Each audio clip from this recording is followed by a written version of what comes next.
Magandang araw mga kakutsero. Ito na naman po ang inyong lingkod na si Jigs na magbibigay sa inyo ng giya ngayong araw ng linggo.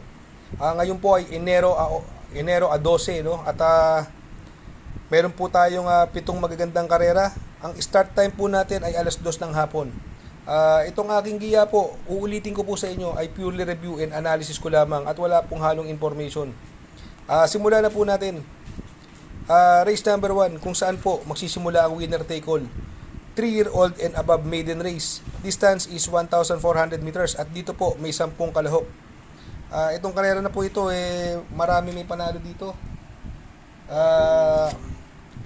Si Enough is Enough, Blue Bublé, Blue Bubble, Music and Magic.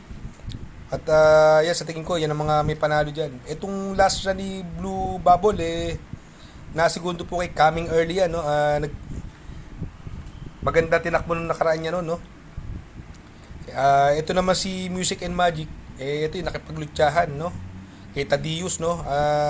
Sa tingin ko malaki rin ang chance niyan dahil sa tingin ko yun ang pwedeng mauna dyan sa karerang yan. Yung Enough is Enough naman, ito laging nasisigundo itong Enough is Enough, no? May panalo din po yan. Kaya dito sa race number 1 para sa akin, magdadalawa po ako rito. Doon po ako sa numero 4, Blue Bubble, coupled with AM Expresso. At panigundo ko naman po yung numero 5, Music and Magic. Sa race number 2, kung saan po magsisimula ang Pick 6, Pilracom Rating Based Handicap System Race, Class 5, 5 placers. Distance is 1,400 meters at dito po meron po tayong 7 kalahok. Itong numero 2 na si Space Jam, last run po neto, nasigundo po ito kay Mr. Aldrich. Nakita nyo naman yung tinalo ni Mr. Aldrich nung Miyerkules. Ang bigat ng nilabanan. Medyo malakas po yung kabayong yun. Talagang napalaban si Space Jam lang. Segundo po siya last run. Ito naman si Rancheros, bagong baba ng rating basis, hindi na niya grupo ito. At binigay na po kay JR Sargent de Ocampo. Sa tingin ko malaki po panalo niyan. Kaya dito sa race number 2 magdadalawa na lang po ako diyan. Doon po ako sa numero 3 Rancheros at panigundo ko naman po numero 2 Space Jam.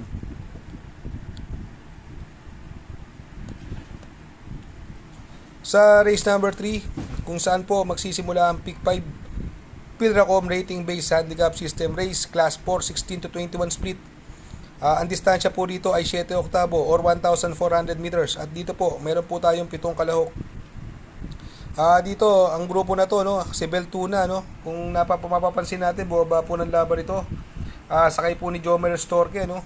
Alam naman natin stakes race runner ito. At ito, mga lately nga, hindi lang masyadong magaganda tinatakbo. Pero sa tingin ko, malaki panalo niya rito.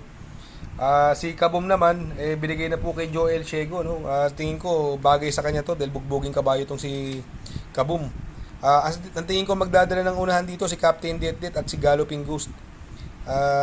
Kung sakaling magkaroon ng pressure yan, mga pwede rumimati po. Pati yung maaasahan at si Raga Mapin, no. Pero para sa akin, itong karerang ito nalalamangan po ako dito. Doon po ako sa numero 7 Beltuna. Ang protection ko po rito, numero 5 Kabum. Sa race number 4, dito po magsisimula ang Pick 4, Pilracom Rating Based Handicap System Race, Class 4, 28 to 33 split. Distansya po is 1,400 meters at dito po meron po tayong 7 kalahok.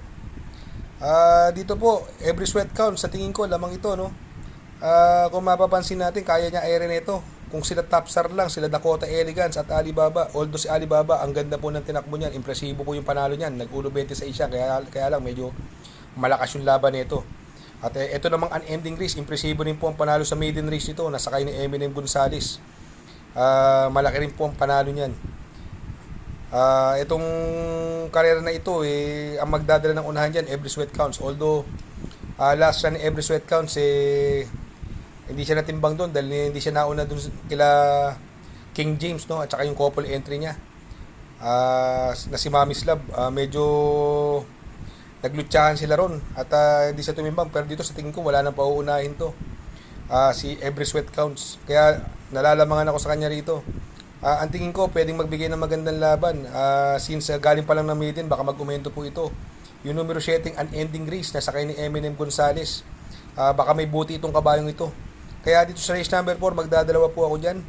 Doon ako sa numero 6, Every Sweat Counts. At panigundo ko naman po, numero 7, Unending Race.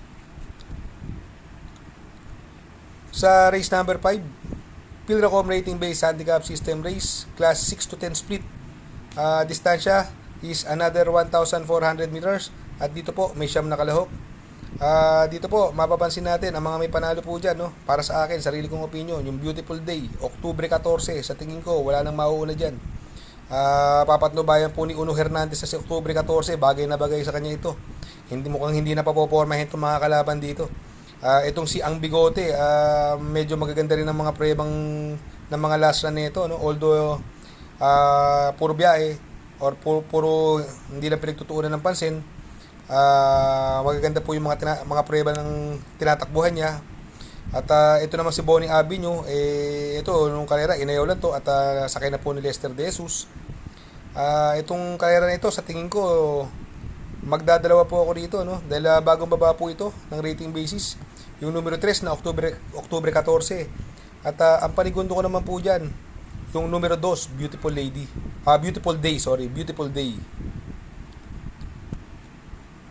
Sa race number 6, Penultimate Race, Pilracom Rating Based Handicap System Race, Class 4, 22 to 27 split. Ang distansya po ay 1,400 meters pa rin. Dito po may 8 kalahok. Ito last run, no, Viva de Oro, no, nasegundo po ito kay Red Queen, no. Nagpakabalik kay Red Queen nakaraan ito. Ang gaganda ng mga takbo ngayon ni Viva de Oro.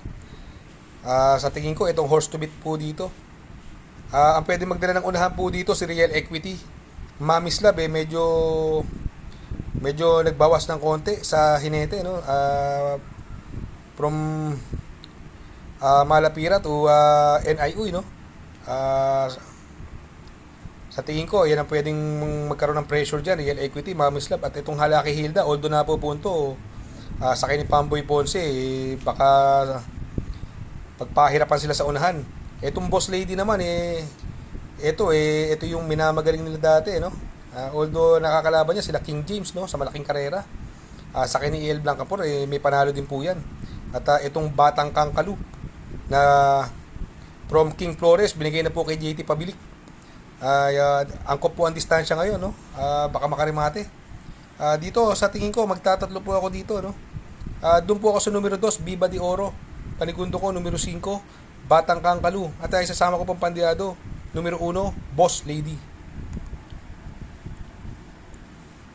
Sa race number 7, sa last and final race, Pilracom Rating Based Handicap System Race, Class 5, 11 to 15 split. Distansya po dyan ay 1,400 meters at dito po may 10 kalahok.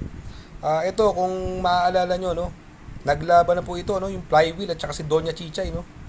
Tinalo po yan ni Flywheel, no. Kapiraso lang, no, si Doña Chichay muntik pandaanin sa photo finish yun. Ang ganda ng numero ni Flywheel ngayon, no. Nasa numero 1. Ang nagpanalo po nakaraan dyan si Joel Ciego at ngayon po si Christian Agbin ko na po ang sakay. Sa tingin ko, siya ang mauuna sa laban na to. At si Doña Chicha yung pwede pa rin niya makalaban, no? Itong last race na to, sa tingin ko, 2 horse race na lang to, no?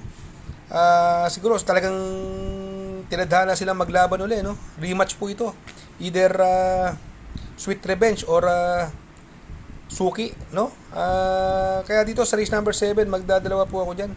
Doon ako sa numero 1 Flywheel. Paligundo ko naman po, numero 7, Doña Chichay. Shoutout nga pala kay Sir Pax ng Barkadahan OTV. Located po siya sa 1139 New Antipolo Street, Corner Vargas. Malapit lang po sa Abad Santos, yung bagong ginawang tulay. Very convenient and attentive po ang mga tao. Pwede po kayong mag-EB at party while betting on racing. Baka magawi kayo dyan sa Herrera, Corner Oroqueta. Andyan po ang Pipay's Halo-Halo. Ang isa sa pinakamasarap na halo-halo at homemade lahat ng ingredients po dyan, Ultimo Ice Cream.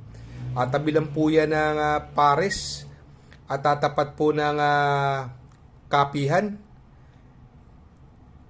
Shout out kay Sir Arnel Mendoza. Please support his channel. Shoutout po, Sir Arnel Mendoza. Good luck mga kakutsero. Sana po matapat ang ating giya at yung mga nakasunod. Sana po ay magsitama po kayo. Ako yung makikiusap lamang at makikisuyo sa inyo na please like, share, subscribe, and hit the notification bell para update kayo sa aking mga giya. Good luck po and happy racing!